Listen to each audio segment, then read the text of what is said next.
মালদা জেলার বিভিন্ন ব্লকের পাশাপাশি ইংরেজবাজার শহরে তৃণমূল কংগ্রেসের সভাপতি ও সহসভাপতির নাম ঘোষণা করা হয় দলের পক্ষ থেকে। শহর সভাপতি হিসেবে নাম ঘোষণা করা হয় শুভদীপ সান্যাল ও সহসভাপতি পদে বসানো হয় ইংরেজবাজার পৌরসভার 23 নম্বর ওয়ার্ড কাউন্সিলর সুজিত সাহাকে। সোমবার সকাল 11টা নাগাদ তৃণমূল জেলা কমিটির পক্ষ থেকে ফুলের তোড়া দিয়ে সংবর্ধনা জানানো হয় তৃণমূল কংগ্রেসের ইংরেজবাজার শহর সহসভাপতি সুজিত সাহাকে। উপস্থিত ছিলেন তৃণমূল কংগ্রেসের জেলা সম্পাদক বিশ্বজিৎ ঘোষ, তৃণমূল সমর্থক চন্দন দাস, অনিরুদ্ধ তালুকদার সহ অন্যান্য তৃণমূল কর্মীরা।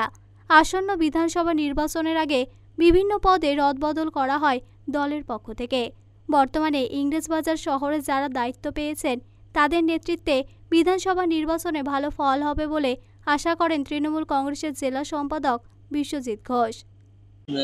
গতকাল বিভিন্ন সংগঠনের নাম ঘোষণা করেছে all India Trinamool Congress committee. আমরা ইংরেজবাজারের কর্মী, ইংরেজবাজারের সভাপতি শুভদীপ সান্যাল এবং সহসভাপতি 23 নম্বর ওয়ার্ডের কাউন্সিলর, জনপ্রিয় কাউন্সিলর সুজিত সাহাকে করা হয়েছে।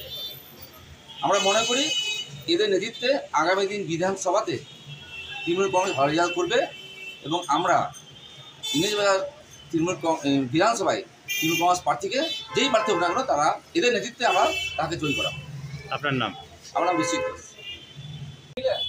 মালদা টুডে।